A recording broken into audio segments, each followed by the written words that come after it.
You are now on the discussion segment. On my far right is Benji Ndolo, senior political commentator. Good morning. I appreciate your time. Asante for coming.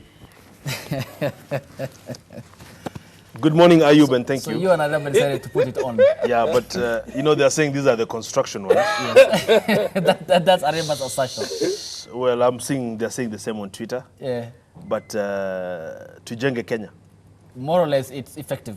Yeah, because we're building the nation. It helps to contain at least. Yeah, let's be careful. I'm a bit scared, though. I'm actually... You can see I'm not in a tie. I'm going home from here. I'm going home from here, by the way. Areba Moyo Samba is an advocate of the High Court here in the country. Good morning, Areba. Good morning. I appreciate your time. Thank you. Despite the Majango assertion, all the same, though. Thank you for coming. But anyway, we're just telling guys to be careful. Exactly. That is in solidarity. Mugambe Lachera is an advocate of the High Court. Wakili, thank you for coming. The courts have shut. Yeah, for the next 2 weeks? As you can see, okay, we are out of business for some time. And Mike Oleo is public policy analyst here in the country. Mike, good morning. Good morning, Sheikh. I appreciate your time. Asante sana. Thank you so much. Now, in regard to the coronavirus crisis, that's where will be our point of attention on how it has brought to standstill some of the activities that normally do transpire traditionally here in the country. Now, in regard to what's transpiring, I'll be shortly taking stories in regard to the global pandemic, which is the coronavirus crisis, and what needs to be done at the Kenyan level, at the continental level, and equally here across the international level, as the global community appears to be now concerned about the COVID-19 or the coronavirus crisis. Now, last week, Kenya confirmed its first coronavirus case as the global pandemic picks up pace around the world, with calls for measures by governments across the globe from the World Health Organization. CS Mutahi Kagwe confirmed the case and outlined measures the government has adopted and the preparedness level here in the country. According to Kagwe, 27-year-old Kenyan woman who tested positive and arrived in the country on March the 5th aboard a US flight with stopover in London in the UK. Kagwe, however, assured Kenyans the government traced all the contacts, including recording names of passengers.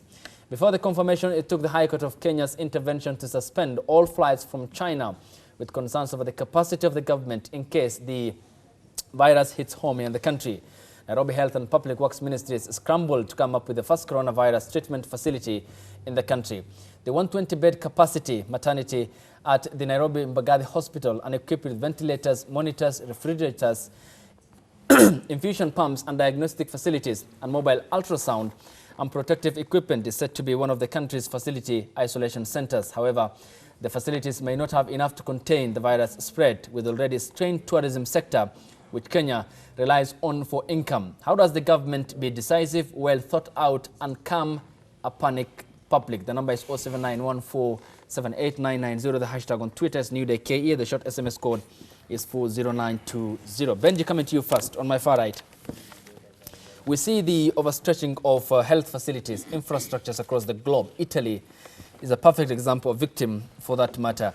How does the government needs to be clear, consistent, concise, and provide continuity in the update of the coronavirus crisis amid concerns of public fear and mass public concern about COVID-19?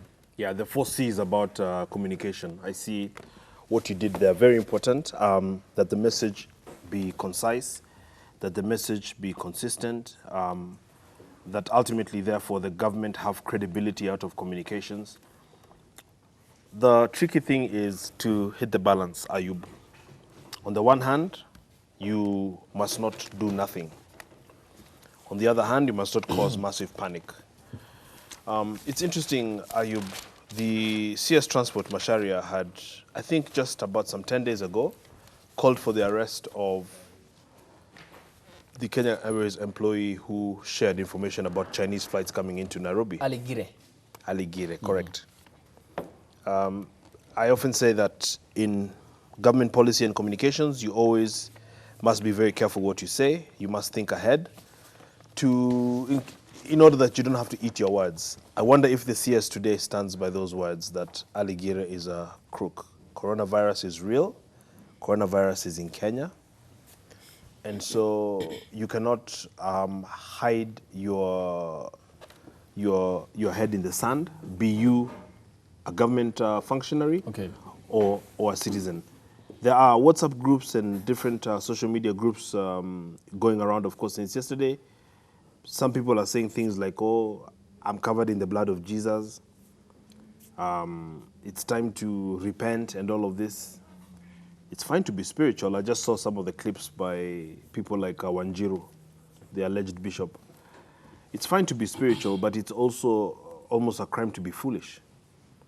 This is science. This is a virus. Okay. This is real. You talked about Italy. Italy, France, UK, Germany, Spain. They've closed the different leagues from soccer to boxing, golf, baseball, basketball. The cost is huge, but it's because this thing is a real risk. Okay. Italy has been the worst. And by the way, just as I close my little statement here on this coronavirus, COVID-19, you know that China is a very insular and very close society. Their people are not really on social media. I suspect that there are many more casualties. What I've heard is that the suffering was quite a bit from the beginning, but they don't have any channel to say what they're going through. They're just dying in houses, staying, in quarantine and what have you. And so, the streets in Milan and Rome are completely deserted. Almost unrecognizable. Completely deserted, not a single person on an entire street, just beautiful buildings all over the place. And so they've paid a high price, and I think it would be prudent on us as Africans. Look at Mecca. I'm just looking at that on the screen right now. For the first time ever, not a single soul in Mecca. I think it's prudent, Ayub, that we learn from their example and their experience, so that we don't have to pay a bigger price ourselves given the crowding here, the low standards, the strained emergency response systems, and lack of resources. Okay, Areba Moe Samba, it's very important now, it's here with us home, and the point is how the government handles and how we will sail the next bit of the water.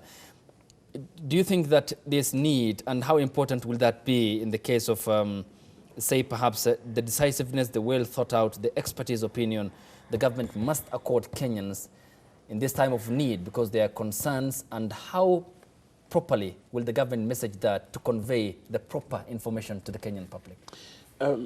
From history, whenever we have had some misfortunes in the country, we have seen some kind of lackluster way of dealing with emergencies in this country. You remember all from the Westgate issues, the plane crashes we've had, and how the government has always responded. But we have seen some kind of different way with this COVID-19 response. We have seen the head of state himself take an active role, because it's a real threat. Rarely do we see the head of state coming out and marshalling his troops in the cabinet and in government over a weekend to make a response to such an issue. So I'll give it to them, first of all, for the quick response. But then, as Benji said, is that when you are in a leadership position, you have to be clear on what you're saying from the word go. I don't know, as Benji said, whether CS Macharia still will stand with the words which he said 2 weeks ago with regard to Ali. But then what now the government needs to do is to have a well thought through plan of ensuring that, number one, there are good measures to deal with this issue. Number two, the country stays afloat. I saw this morning somebody on Twitter saying, hey, you guys are quickly saying that the government is coming to a shutdown. Lucky you, those people who have jobs. For those who feed from hand to mouth, it's going to be a lockdown. But I told them, look, wait, I'm an advocate. But then I'm already suffering. I don't know from the studio where I'm going. You can see my senior here. He's in a jeans and a jacket looking like he's going to a wedding, because we have all been affected. This is a threat to everybody. It doesn't matter who you are in the society. This is a real threat. So it's not about which class of people you are or where you fall in the pyramid. So the government needs to also get a way of balancing about the economic interests and the social well-being of the people of this country. But hey, people out there, be safe. This is a real threat. Okay, Mugambe Laichena, when the president stands at the doorsteps of Harambee House and talks to the nation about the coronavirus crisis and imposes this sort of measures, which includes the shutting down of institutions. Perhaps have we learned some lessons from the Italian model? Because at the first approach, the Italian government sort of misjudged the situation that it will be normal. But when things went out of control is when the government had to impose a total shutdown in the country. Is this the right step, the right footing forward in combating the coronavirus crisis?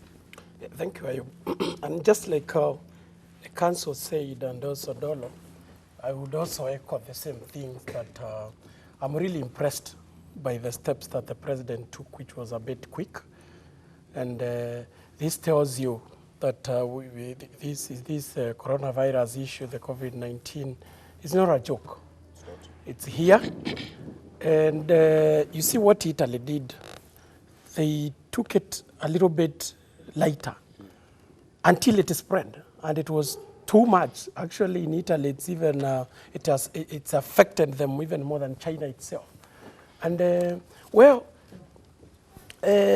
was the first thing the president did, which was very good.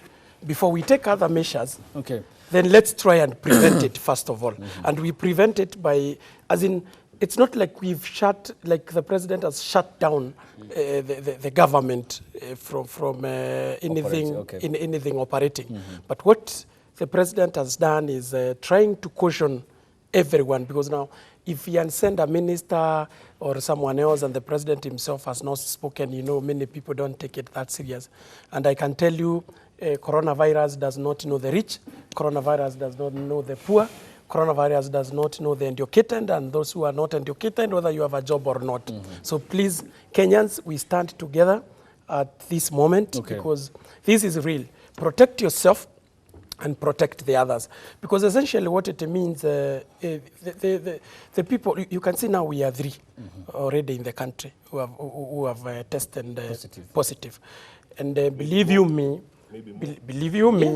you've even heard what specialists have said, that those who do not show signs are the ones who are even spreading it more, because you will not even suspect that this person could already be infected or something. Even before the 7 days, you would, so many, you don't even know who you're, and that's the reason why I've said, regardless of the class, regardless of where you are, regardless of what you do, just be cautious, because when we have these public gatherings, my fellow Kenyans, then this is actually the quickest way that this disease can spread. And that's why the lockout, especially even in the, you've heard about the judiciary, the reason why, you'll find out that many people from different spheres of life meet in court.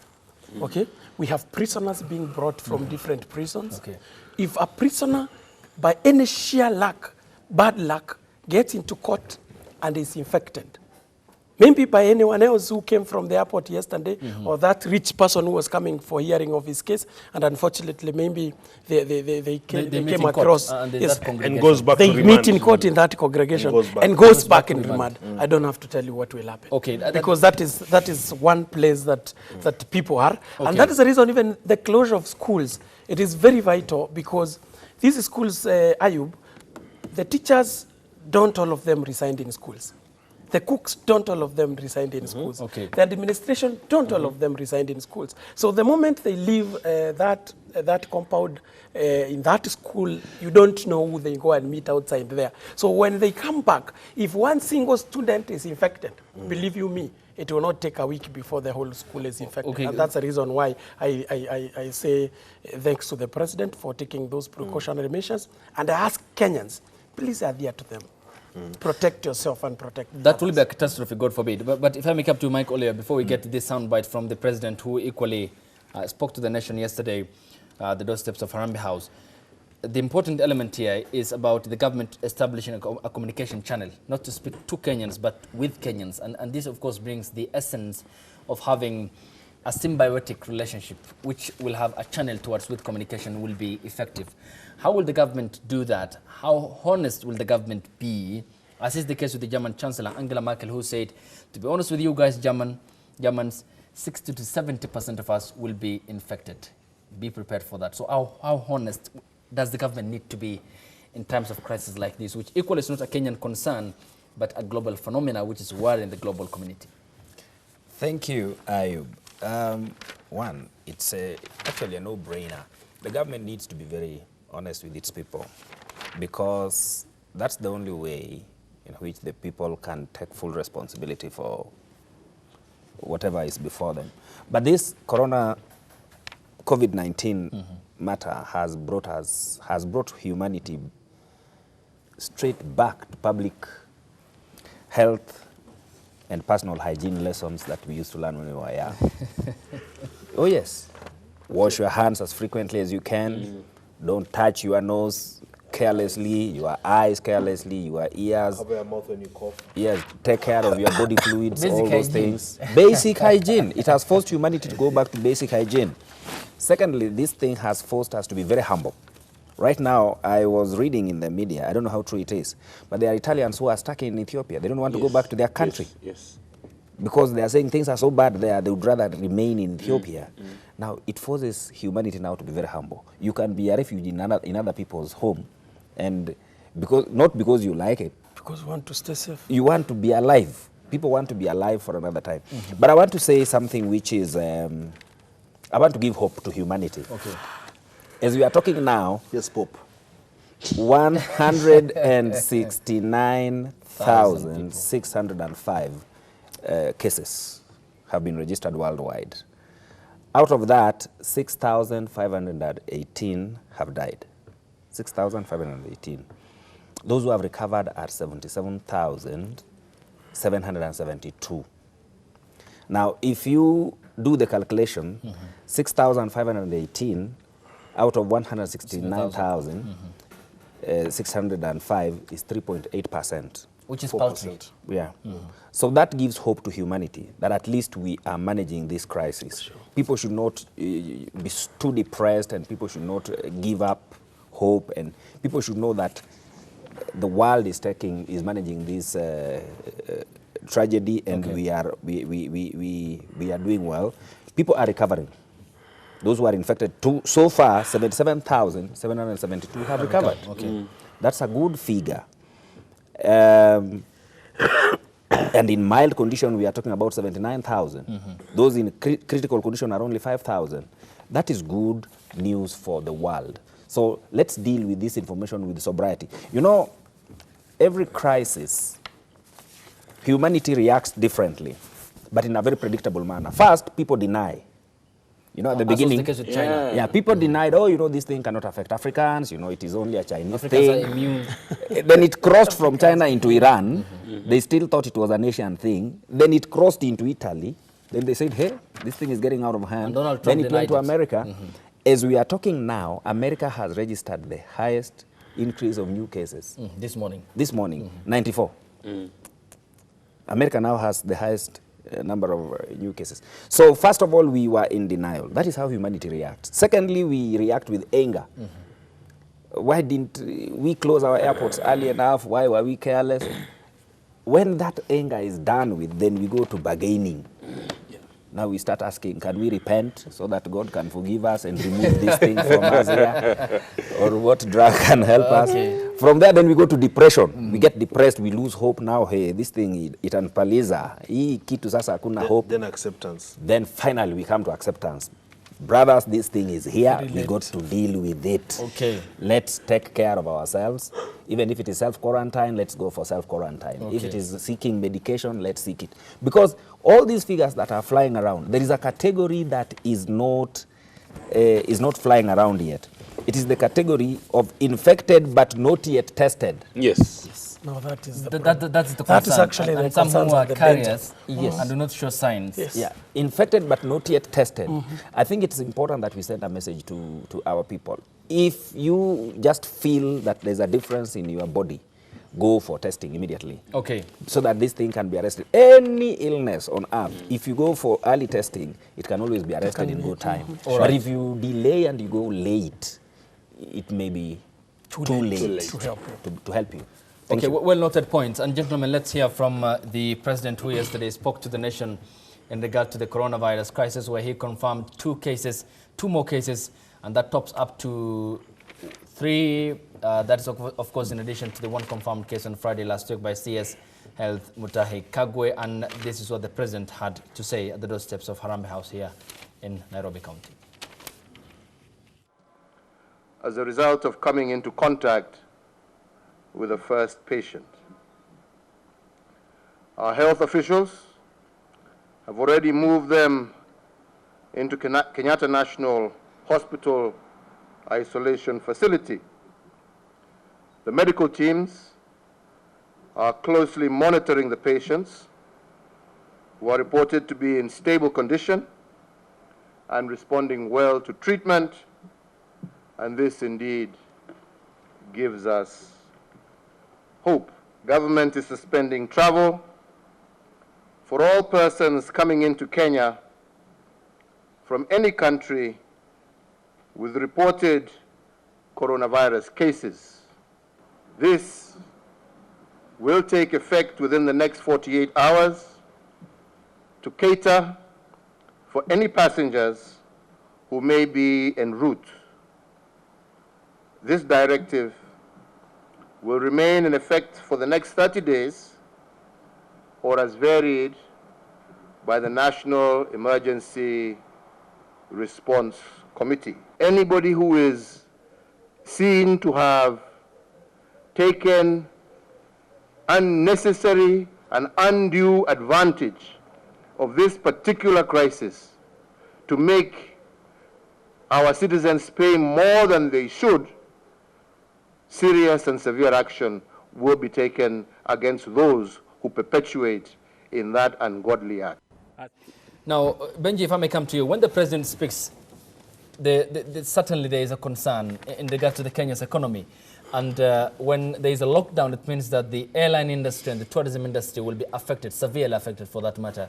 And that again brings about the gloomy prospect of the country's GDP growth. So how does Kenyatta calm the Kenyan people, the Kenyan market, the investor community, and generally the Kenyan populace in the Kenyan economy not coming to a screeching halt, but rather be part of the growth in the economic processes of the world, as is the case with the registration of some, what appears to be positive come out of the crisis in the European markets following the Black Friday last week? By inspiring confidence in the market, by inspiring confidence to the citizenry that that he's honest, that he's truthful, that he understands science. I think yesterday was a good effort. You know, he picked a Sunday, quiet day, did some deliberations, got very well briefed before, presumably, and didn't try to be too, didn't demonstrate any hubris in terms of denial, that let's just continue on as if nothing is happening. No, he said, look, got to be careful. Like what Trump did to the American people, that Exactly. It's a foreign agent, it's a foreign virus. Yeah, this was actually a mistake. On Trump's part, this was a mistake, and I believe President Uhuru learned from that. And this is a mistake that Trump is going to pay for even going forward, you know, with the campaigns, etc. Because it goes to truthfulness, credibility, ability to understand such things as science. You know, this is not about your thoughts or feelings as a leader. This is about getting a good briefing on the situation. There was one, you know, patient.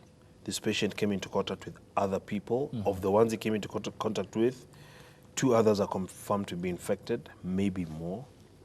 As Mike says, there are some who are infected but still untested. Therefore, there's the unknown unknown. And so with all those kind of variables, you then have to look at, you know, the cost of the economy. The president avoided using the word lockdown, but that is kind of how we are heading. That's what we are heading towards. There's a scaling down of virtually all services across the economy, and if in 1 week it doesn't get better, then we would absolutely be heading towards a shutdown. And the importance of this discussion, Ayub, is remember we have very serious capacity issues in Africa. We have no beds. Okay. We don't have the capacity as far as infrastructure, hospitals, oxygen, medicine, doctors. The doctor-patient ratio, you can imagine, is nowhere near what the UN requires it to be. And so add to that the fact that you have informal settlements, and you can easily have a deadly catastrophe. Okay. And so the only way to mitigate that from the outset is to be very forthright, to inspire confidence by telling the truth, to then call for calm. But then again, if they install the number plate of your car inside out, upside down. Okay, and I don't change know. in the course of the press conference. Yeah, I don't know. I don't know if. So did they change it to the right way during the In press the course of the conference? presser, yes, at Harambe So, House. oh, yeah. so they corrected it in Yeah, the course the of the inverted presser. number plates, yeah, was corrected immediately. I didn't know that, and that's good information. I thought so, it was intentional. No, nope. Well, no, it couldn't be. It's never intentional. I have a different theory on that. No. But where's your theory from? The Big Bang Theory. Do you watch The Big Bang Theory? Well, there's a lot that happens in terms of the presidential entourage and the security. But that's exactly my point, is that if mistakes are seen to be done, and especially at that level, and by your own admission that this was actually corrected midstream, I have worked in protocol, so I'm speaking here as a former deputy head of protocol. That's unacceptable. If I was there, it wouldn't happen. And this is, the reason is, and we say this all the time on this show, if you can make a mistake on something like that, Presidential. at the presidential level, what mistake can you make at Mbagathi District Hospital? Okay. It's a cultural thing. Calls to question the capacity, and maybe the understanding is that there's a lot that goes beneath or on the sidelines of the presidential entourage. Maybe Areba will tell us. But however, when you see the president speaking to the Areba nation, wouldn't know. especially on a Sunday. Are you sure? Well, he will tell us his own version. On a Areba Sunday, comes with when the big country is bang. calm, when people have gone to prayers or to churches in the morning, and equally it's settled all over, and the global community and the water is settled generally. Does the president appear to be having what appears to be the steady hands on the steering wheel of the country? In this particular case, are they soft? How tender can that be? And in regard to the steady on the tiller, has he offered lesson from the top? I think we have had mistakes before. But then I liked the way the president came out and really took charge of the situation. And for me, I know we are not at our best, but we can be better. For me, again, one thing I always call out is that we now have devolution and we have different counties out there. How well prepared are they?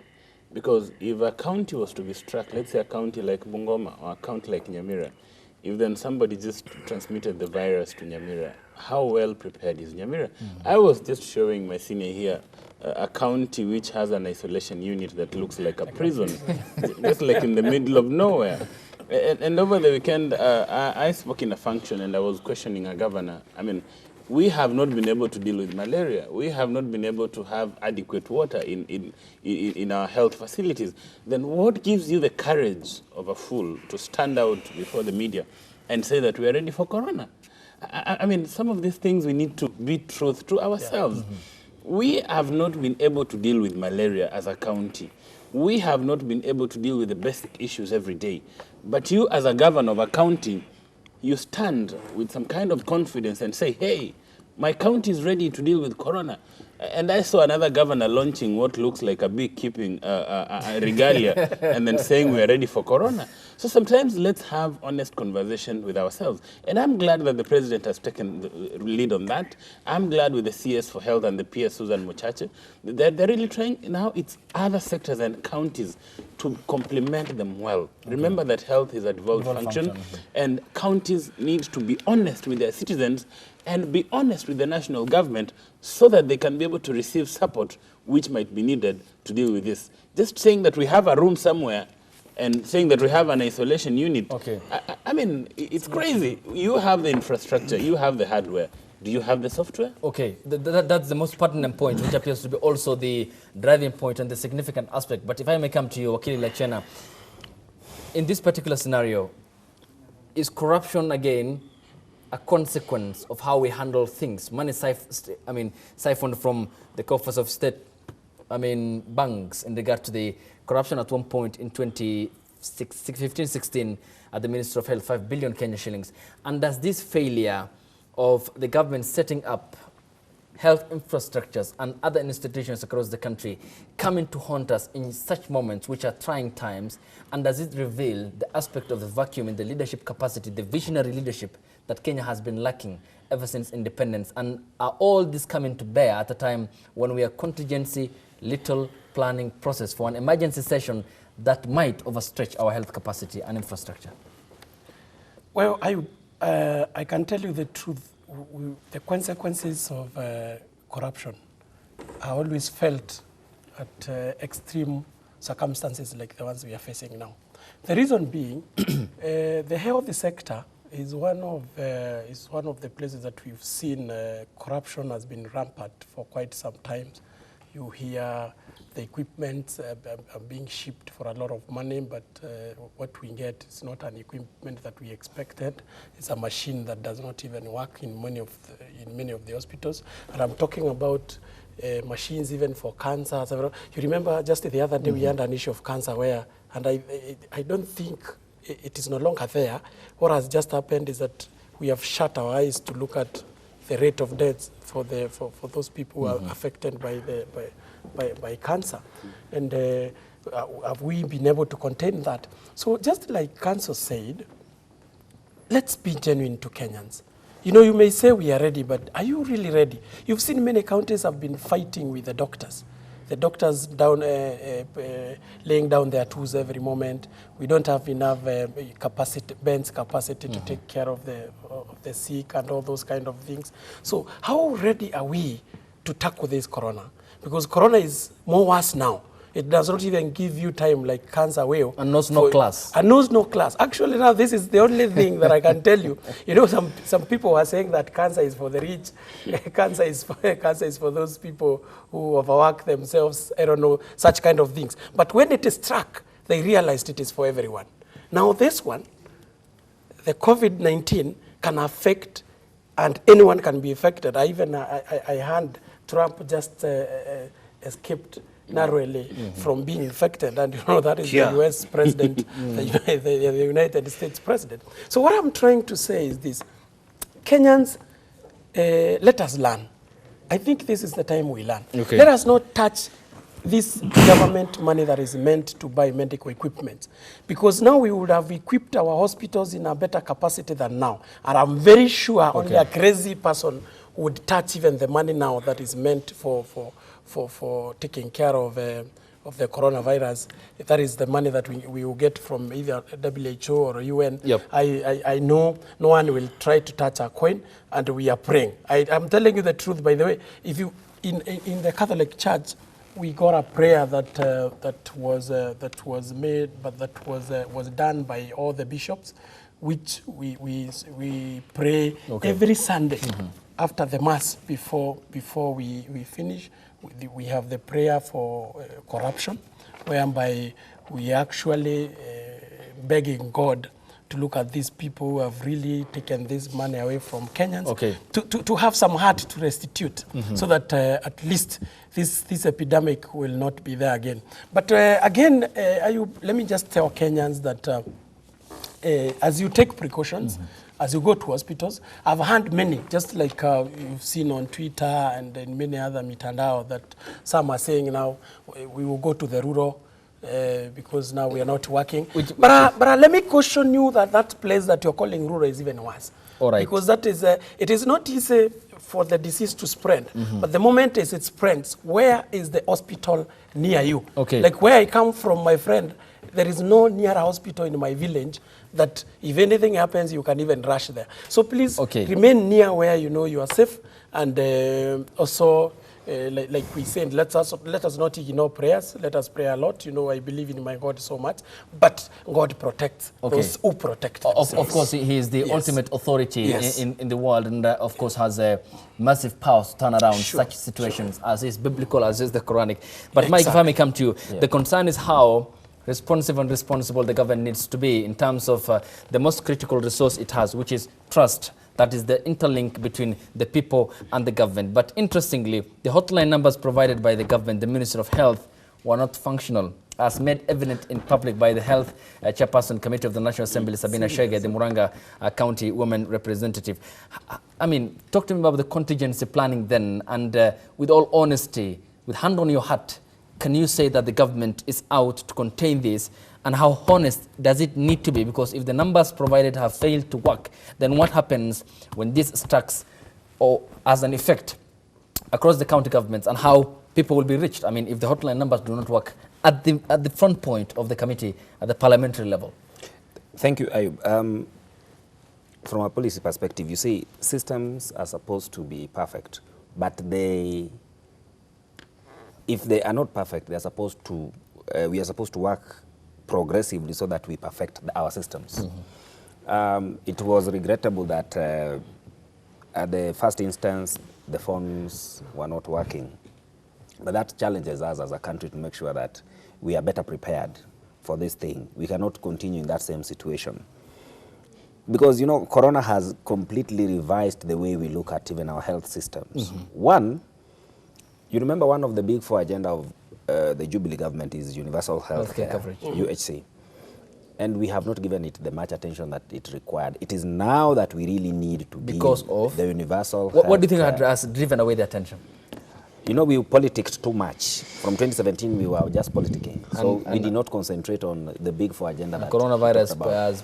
Then Corona has now come back to now force us now to start dealing with universal health care. Because, look, it is now very clear that if the poor can infect the rich, then the rich must now take care of the poor. That is pretty clear. So that they can be a universal... So that everybody becomes safe. You cannot seclude yourself from this thing. Secondly, however wealthy you are, Ayub, however wealthy you are like Omoyo here, if you are infected here, no country will accept you. None. They will not allow you. If you have that thing, they'll take you back to your country. Imagine so it's upon you now to work on your health systems in your country. Because you are fixed. The political class that kept on flying to Paris, to London, to Israel. You cannot go out of the country. Your story, Meisha. You're going to a more worse area, especially in Europe. Thirdly, or probably fourthly, those who used to threaten doctors with sackings day in, day out, now they even try to jail doctors. Yes, now they must. Remember. They should now be wiser. They can't joke anymore. As to the importance they provide. Oh, yes. You cannot threaten, you cannot treat doctors the way they've been treating them in the counties. Like in Kisumu County, I think medical workers have been on strike almost every time, actually. Throughout, since 2017. Either it is the doctors or the nurses or the laboratory technicians, because the county government was not listening to them. I'm just giving an example. Okay. Many others, I saw even in Kirinyaga, they were being threatened with sackings. How do you threaten a doctor with sacking? A doctor of all the people? A doctor really is supposed to be talked to. Waiguru. Because above all else, a doctor is a very highly educated person who is capable of understanding what you are trying to say. Okay. Sit down and reason with them. And he holds the key to the health of the community. There's something my brother here Araba, said. let me just pick this phone call and then I'll come to you. And we get now the Bungoma phone call from John Adamba. Good morning, John. Habari ya asubuhi. Nasema musiere sana my friends hapo kwa studio. Jambo. Jambo, habari ya asubuhi.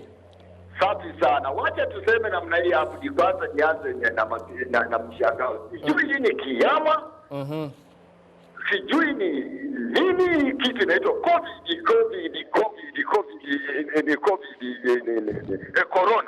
Corona. Hey. Kwanza nataka nataka kuomba tu, yani Mungu mwenyewe ahusike, my friends. Mungu mwenyewe asimame katikati. Okay. Na mimi nataka kusema namna hivi. Mimi nina hakika Mungu mwenyewe atasimama katikati. Vile alivyosimama na sisi wakati wa ukimwi 1988, wakati tulitangaziwa national disaster ya ukimwi. Vile alisimama na sisi wakati wa Ebola. Vile alisimama na sisi wakati wa wakati wa polio na vitu kama hivi. Mungu atasimama na sisi, and we are going to crush this corona out of the world.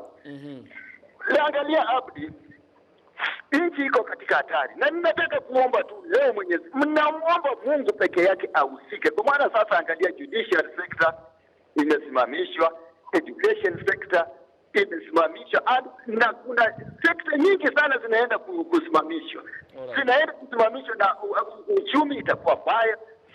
Hali ya watu iko katika hali mbaya, mawazo ya watu sasa, watu hata wanafikiria mambo hii na hile, hata hawana imani. So wacha tumwombe Mwenyezi Mungu asimame katikati tu, mwenyewe aangalie vile atatufanyia. Thank you very much, John Adamba from Bungoma. Asante sana. Thank you, John, calling us from Bungoma. We appreciate your contribution here. Asante sana. Yes, Arabi, had a point. Go ahead, please. There's one issue in terms of the level of preparedness, which my brother said. You know, this country is sometimes very funny. You would realize that you will see an ambulance parked or a fire engine, and then think that it has water and fuel. The moment a fire breaks down, the driver said, let us first of all get authority to drive to go get fuel. Then after getting the fuel card signed, they'd rush to a petrol station, fuel. Then they'll be like, oh, we need water. Let's rush to the nearest dam. You know, those are issues that are for long. Meanwhile, the fire is raging. Meanwhile, the fire is raging. The same case with an ambulance. I have called before in my county for an ambulance, and we were told the person who authorizes ambulances is not around for the moment. Na simu yake imezima. Finally, when the authority comes, it's like, oh, we didn't have fuel. We have to rush to finance for them to allow us to get some fuel. So this kind of level of preparedness needs to be done all through. We don't have to wait for COVID-19 to set up isolation units. I mean, you saw what China did, building a hospital in was it 9 days or 10 days? 10 days. This kind of emergency preparedness is something that really, as a country, we need to look well. And remember, counties have a kitty for emergency, right? What do they do with this kitty? Okay. Do they just go to benchmark on how to deal with emergencies and forget to invest in the real infrastructure to deal with emergencies? Okay, let me pick this phone call from Francis calling us from the county of Murang'a, and then I'll get you other comments equally here on the program. Good morning, Francis. Yeah, morning. Morning to you. Habari asubuhi. Habari yangu nzuri na kutoka Kisii. Na kuongeza hiyo panel yako. Asante sana. Wote waliomo. Tumeshukuru pia. Thank you. What is worrying me is one thing. This thing is actually very dangerous. Na sasa kitambo kutoka huko Ulaya vile ilianza. Uliona. Okay. Ile jamaa alifutwa kazi. Yafaa awe promoted na Macharia avutwe kazi. Okay. Wakili Macharia is a minister who is trying to talk around with the Kenyans, which is a very serious instance that people cannot even bear with. You see, wakati unatoa ukali bila kuangalia mpaka kutoka nyuma ni nini. Okay. Saa hii shule zote zimefungwa. Na watoto university wanakuja this week, wote wanaingia nyumbani. Hapa nyumbani mahali watakuwa wanatembea siku. Hata mimi hapa nyumbani siwezi kujua anayetoka Nairobi anasindikizwa na gari gani mpaka afike hapa kwangu. Hiyo gari, ndani ya hiyo gari iko nini? Unajua tuna barabara zingine hata tunajiletea sisi wenyewe. Okay. The government. Yes, Francis. Benji will pose a question to you, and to you, please, if you can. Just a question, a very innocent question, and if you could just give us a very honest answer. Na kuona hapo Murang'a. Yes, sir. I'm just curious. Wewe una support deputy president? You know, sometimes you have to do the polling. President? Yes. President alichukua hatua nzuri. No, deputy president. Naje deputy? Ask him. I want to know if he kama support deputy president. Benji is trying to question you as to whether you support politically the DP William Ruto. Yes, I think we have lost him. Hopefully, he will call back, I'm sure. And you know why I'm asking? That important. You know why I'm asking? Part of your survey, political analysis. Part of analysis is that you must really get the data on the ground as it is. Okay. All the issues we work with, it keeps circling back to that issue. Okay, we will come to that because I need to also get to the other end of this because it's equally important that we take a look at the cartoon edition of the Daily Nation. Shadi, if we can have that up on air on the tab number 6 of the Daily Nation edition, if you can have the cartoon edition, on how the reggae has been stopped by the coronavirus as part of the banning of all public gatherings following the pronouncements yesterday made by President Uhuru Kenyatta here in the country in regard to the coronavirus crisis, who confirmed yesterday 2 more cases, which supplements the one confirmed on Friday by CS Mutahi Kagwe Health on Friday, who addressed a presser here in the country. Do we have that? And we'll be waiting for that cartoon edition of the Daily Nation. However, in the meantime, we pick this call from Esther, calling us from the county of Nakuru. Good morning, Esther. Morning. Do we still have her? Yeah, we'll continue, hopefully. Yes, we have the cartoon. Let's have it up on air. Bona Director, there we go. And no more entry on to the public gathering hall there. And the padlock is the coronavirus crisis. And the person who is holding the BBI book, presumably as part of the steering committee, ready to listen to the Kenyan public in regard to, of course, what they have to express with regards to looking for the antidote, or in the process of coming up with a political vaccine to treat the country's political problems. And coming to you, Mugambe, like Benjamin Dollar, because you kick-started this point, I was coming to it in the last couple of minutes of the program, in regard to the important element and what was to transpire on the 21st in Nakuru County, and the sort of divisiveness it came with until the intervention of the president, who hosted 9 governors from the Rift Valley last week in regard to, of course, lessening the tensions in the Rift Valley region. Is it finally a case of the coronavirus, which doesn't know no boundaries, stopping the BBI reggae at some point, alluded to by the Deputy President, that at some point this will stop? As you can imagine, with politics and political strategy, propaganda as well notwithstanding, this is going to be big because people will use it politically in campaigns, for propaganda purposes, in many mostly effective ways. And the reason I was asking this question is two-pronged. Number one, most of Central keeps circling back to the same point. Whether you're talking corona, whether you're talking locust, maize, etc., the conversation will somehow pivot very quickly to Sisi tuko na Ruto. So this is how it is. And secondly, can I pick this phone call? You noticed the DP wasn't at the briefing yesterday? Okay, he was. Everyone's talking about that Neither was he there. On Saturday, he was going around some of the pictures that went viral by the Member of Parliament for Kiaru constituency. Exactly. Ndini Nyoro. Yes, good morning. This is a call from Cherangani constituency of Joshua Kotuni in Parliament. Good morning. Yes, Richard, good morning. Good morning, Richard. Good morning, Richard. Habari asubuhi, Richard. Yes, hopefully he's going to call back, and we'll of course cherish your contributions. Yes. Finish up, please. Yeah, so you can see even while the DP was omitted at this briefing yesterday. Was he omitted or he never attended? I would imagine that he was omitted, but that is still working to his advantage. It's firing up his base. It's making the case that he's being harassed.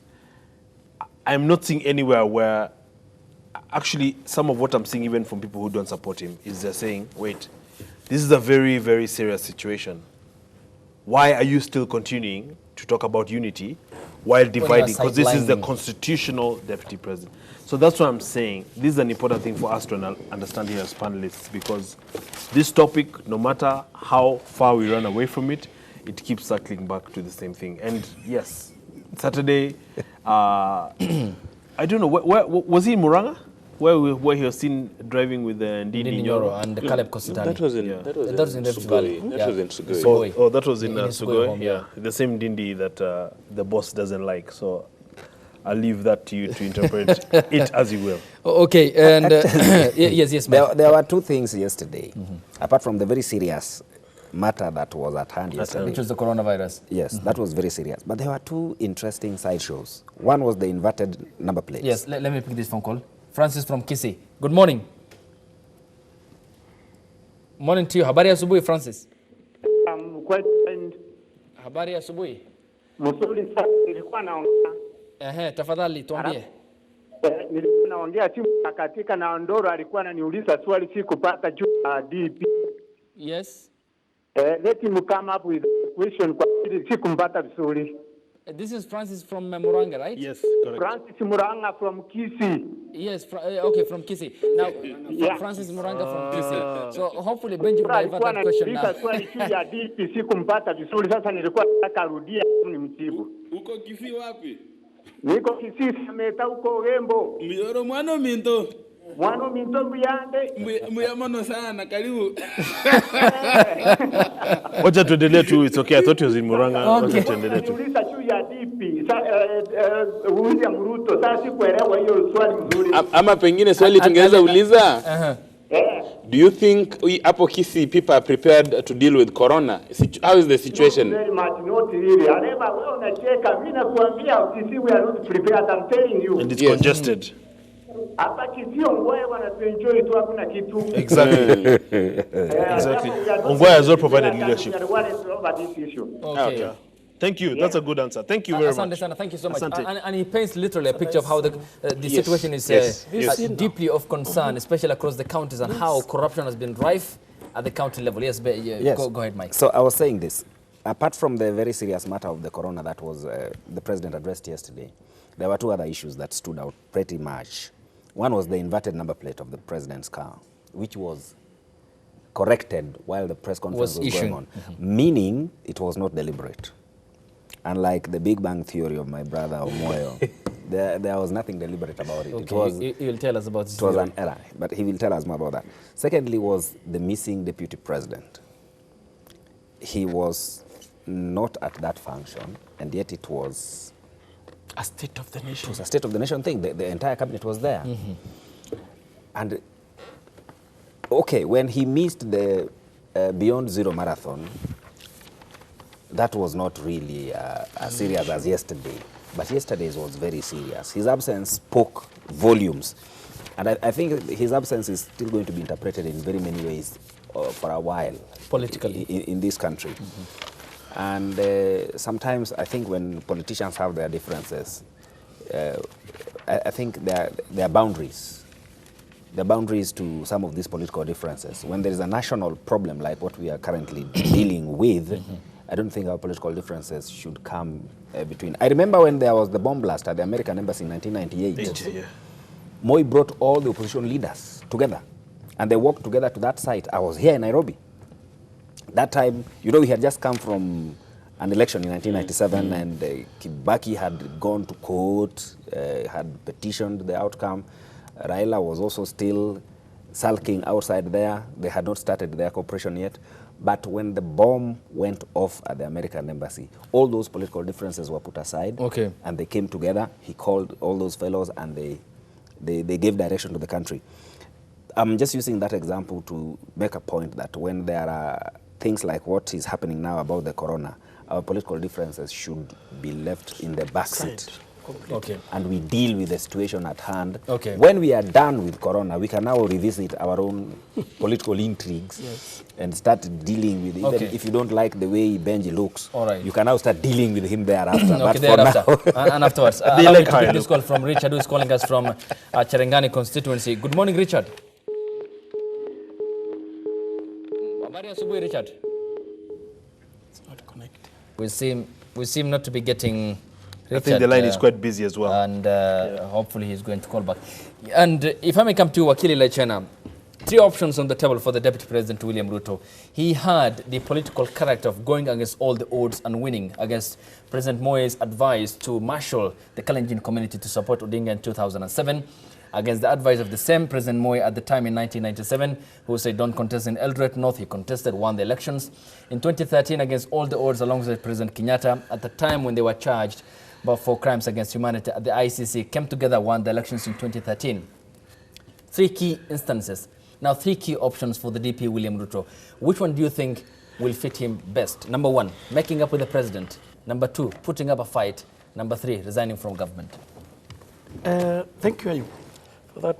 Now, if you look at the situation the way it is for Ruto, you've actually mentioned three instances where he defined President Moi, but he came victorious. He all came victorious. In all of them, all right? So definitely he must have done his calculations well. And if actually he had obeyed some of those warnings, especially the one for vying. Eldoret North, Eldoret North, it is Chesire, is it? Yes, Chesire, yes. Was Ruben against Ruben Chesire. Let me tell you, he will not be what he is now, because you know also, he did just disobey when he knew that he may not succeed, but I'm very sure he had done his calculations well.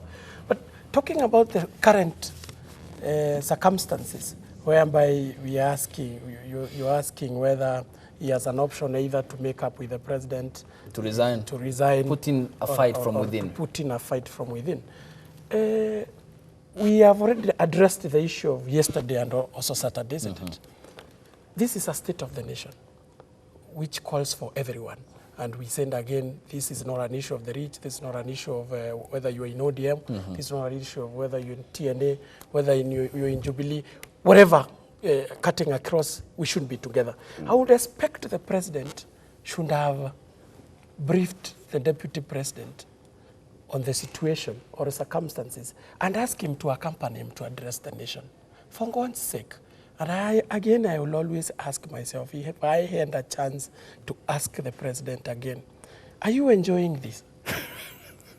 You know, like many people are being touched by the way they are portraying their things themselves, because we really needed to see the deputy president there so that we can see unity as a nation. All of us now, every Kenyan from whichever corner can see, kama Uhuru jana walienda na Ruto, ni kumaanisha yenyewe whatever they are saying, this is something, you know, people would have even looked at it in a different way. And let's speak the truth. And I don't have to repeat what the deputy president said. He is still the deputy president, all right? He has not resigned yet. And the reason why now we are talking of him making up with the president, how is he going to make up with the president if he's being sidelined even on a nation serious issues like this that he's supposed to be part of it? I think the first thing is, first of all, also the president feeling it better now to do away or to finish these differences that they have with the deputy president. Let's forget about politics for the moment, just like we have forgotten BBI now, because I don't expect any gathering for BBI anymore. The end came, you can be sure. And I don't know, some people are saying we don't see this BBI going to Nakuru. Now, have you seen coronavirus has already taken away public gathering? A ban on public gathering includes the BBI, which includes the BBI. So you see, it's not special. It's a public gathering. They have been banned. So you can be sure that the Nini will be closing their recommendations soon. And there will be no Nakuru, there will be no Wasinigishu, there will be no whatever. But and no referendum. What I'm trying to, the referendum. We will come to that. Maybe there. Okay. I don't want to. But you see, what I'm trying to say is that let the president also take it up on himself to fill in the deputy back to his position, so that now we can address those other issues as we address the important things at the nation. Secondly, the deputy president putting up a fight. Well, they already, I can tell you, whatever the president is doing, the way they are doing their things with Raila, they already put a fight against the deputy president. So it is not the deputy president. It is not. It's not the deputy president to put up a fight, because a fight has already been declared. What are his options? So then? all he is doing is defend himself in this fight. And in defending himself in this fight, you can see he has actually acquired a lot of public sympathy. He has actually acquired a lot of you know, tunaita huruma. You know, watu wengi wanamuonea huruma. Even a person who didn't want to support him, they are now thinking, wait a minute. The sympathy vote. Yes, the sympathy perpetuated by, of course. And this is a fight that was put against him. Now him is defending the fight. Second, and lastly, you asked whether he has an option to resign. Well, I don't want to comment on his behalf, but you can be sure I don't see the deputy president resigning. Why would he resign? Okay, allow me, I'll come to Areba. Allow me to pick this phone call from Solomon, calling us from the county of Mombasa, 001. Good morning, Solomon. Yes, we have lost him. We've lost him. Let me assist Senior Counsel. Yes, let's first of all hear from Areba. Two issues. Right now, this is not the time to politic. this is really the time to come together and get the best solutions to deal with this issue of corona. And hey, guys out there, even if you're a supporter of Baba, you're a supporter of Mudavadi, you're a supporter of Benji, you're a supporter of whoever you support, if this thing hits you, your political godfather or your political godmother will not say you. So this is not the time to politic. This is the time to put our political differences, if any, aside and forge together as a country so that we can be able to deal with this issue. Remember, we have always stood stronger during times of calamity. And always to young people out there, as I always insist, you are the majority. And remember, you have to take charge and ensure that we are safe. Remember that if we are to be hit, the population that is going to be depleted mostly is the young people, right? Yep. Because they are the majority.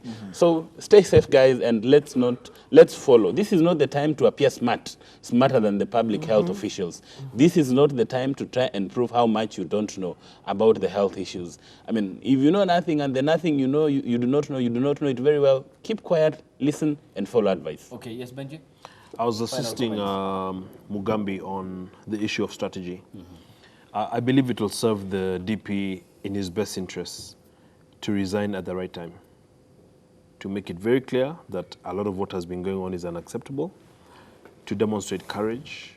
I've worked for a former vice president, and from a strategic standpoint, advisors around him always told him, you know, if you want to really make a clean bid, and you have issues with how things are being done, take the bold step to resign, and now dedicate your time fully to campaigns. You'll be surprised how effective that would be. Having said that, I have just noted breaking news here, a go-slow at Mbagathi Hospital. The nurses are complaining that they have work without adequate training and equipping, and so they feel the management is not safety gear considerate of their plight, and that of their families. So once again, you can see management issues popping up across the board, especially in public service.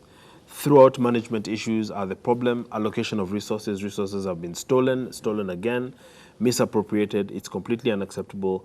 We urge the government to put its best foot forward, to be very responsible, to be very prudent, fiscally conservative and responsible in taking care of public safety, of the welfare of Kenyans. And we urge all to be very careful, to be hygienic. And thank you for having us, and let's have a healthy and safe week. I can see Mike seems to be going for a G4S meeting, given the tie. So maybe you can tell us more what that's about. But thanks for having us. Thank you. Yes, I've not yes, given my yes, last. yes, finish up, please. Thank you, Ayub. Thank you, Benji. Going to carry I money. didn't know that I was wearing the G4S tie. Yeah, going to carry money. It's a beautiful tie. Yes, it is. We have concentrated much on the health dimensions of this matter, but there is one bit that we did not talk about much, is the economic dimension of this thing. This corona pandemic, it has created terrible statistics. You know, ever since the 2007, financial crisis, 2008 financial crisis, this is the first time that the financial markets have really got a hit again. In fact, yesterday, even the Federal Reserve reduced their interest rate from 1.25 to 0.25. Imagine. After a long struggle, they eventually succumbed. Now you can imagine, even the BOWs in Nairobi, the Nairobi Stock Exchange, had to suspend business temporarily. So we are in very interesting times economically. Secondly, Kenya is basically an import-based economy. Yes. And we import a lot of things from China. Now, you can imagine if there are no flights to and from, it's called Guangzhou, where we import most of our things, that means we are facing two things. One, scarcity of commodities. And two, skyrocketing prices of the few commodities that will be available. That is going to be something that we have to deal with. Finally, my appeal is then to Kenya Revenue Authority. You know, the economy has basically been restructured. So the KRA must now suspend deadlines for payments of certain taxes. Because now, people like my brother Mugambi here has just told us that he's now jobless. So how will he pay his taxes when he doesn't have the money? That is on a light note. The economy has been restructured. And even the way people earn their living has changed drastically. Omoyo just said he does not know where to go from here, he's heading home. That means his office is now closed. His staff are at home. But he has to pay. You know, you have to pay your staff. Yes.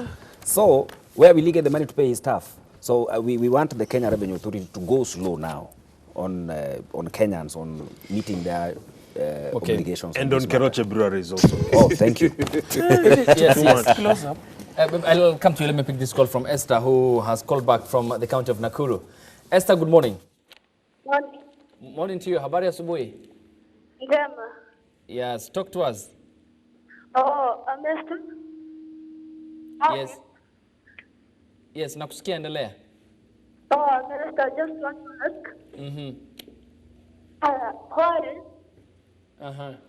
Why is it called COVID-19? Coronavirus. Yeah, why 19? Okay. Yes.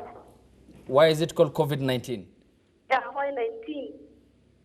Okay, it's a question you're posing. Yeah. Okay. So your question is, why is it called COVID-19? Yeah, 19. All right. We'll give you the perspective. Hopefully we can write out the number, then our medical affairs reporter, Winnie, can be getting back to us. She had a discussion last week on Wednesday in regards to the Latin word and of course, why how the name came about in regard to the viruses, as per, of course, also the breakout of SARS and MERS. But we'll be linking up with you after the program here, and you'll be getting an assessment, an understanding, and why it's called COVID-19, and in reference to coronavirus, that is the outbreak, the pandemic that is continuing to cause global havoc across the international community. And we thank you for seeking knowledge, and we'll be getting back to you after the program here on New Day Kenya. Yes, Wakili, you had my closing comment. Actually, it's like, let me put it, it's an appeal to the president and to all the leaders, that is including the governors and the MPs who have access to some kit from the government to take care of the people. This is the time that we need that assistance most. This is the time that Kenyans require feeding most than any other time. The reason why I'm saying this is because today and up to the next 2 weeks, I may not be going to town. So that gentleman who washes my car every day has no job, right? So it automatically means he has to remain home. As I was coming home to the studio today, I have not even met, the vehicles are very few on the road, unlike many other days. That's why it took me less than 5 minutes to be here. The road is full of people walking to work, right? Because definitely it means most of the public transport is not working. Okay. So, and you know, Kenyans, most of the Kenyans, we say they live under the dollar or less than $1 a day. Less than $1 a day. Correct. Right? So they make money for today. They have no money for tomorrow. So and that's why I've given you an example of that gentleman who washes my car. He has no job today. So they need to be fed. If they are quarantined, if we have to exercise self-quarantine, where will these people get food? Where will these people get their daily needs? So the government needs to step up so that also as we do this, as we assist one another to ensure that we fight the spread of coronavirus, please, the government also take up the matter, ensure that people have enough food to their doorsteps, so that we do not have other cases of now people dying out of hunger while trying to take care of themselves from getting infected with the coronavirus. So please, our leaders, look at your people. You know them, the governors, the MPs, those who cannot afford, those who do not have food, ensure they have enough so that we can be able to put up this fight, to manage this situation. Manage it as soon as possible. Thank you so much. Benji Ndolo, senior political commentator, analyst on governance issues and political developments. Thank you so much. Areva Moe Samba and Wakili Mugambila Chena are advocates of the High Court here in the country, and Mike Oleo is public policy analyst. The gentlemen have put on their masks, and we come to a close here on the program. Yes. And as countries across the globe are continuing to grapple with the coronavirus pandemic, we are here as part of the fourth estate or the media in terms of ensuring that the Kenyan populace, you, me, and the thousands of other Kenyans get continuous public clarity in regard to the commitments made by the government in terms of being concise, clear, and continuity with the message it passes on to the Kenyan population at a time when, of course, the country is continuously grappling with the coronavirus cases. So far, 3, and as confirmed 2 yesterday by President Uhuru Kenyatta, and 1 on Friday by CS Mutahi Kagwe here in Nairobi County. So we are wrapping things up here on the program in about an hour's time. Winnie Lubembe will be here with my doctor, and we'll see you tomorrow for the program here on New Day Kenya. We'll do it for another time, my producer. No and handshakes. We'll see you tomorrow by the grace of God. Bye-bye. No handshakes. Mama. Mama. Thank you. Mama, yeah.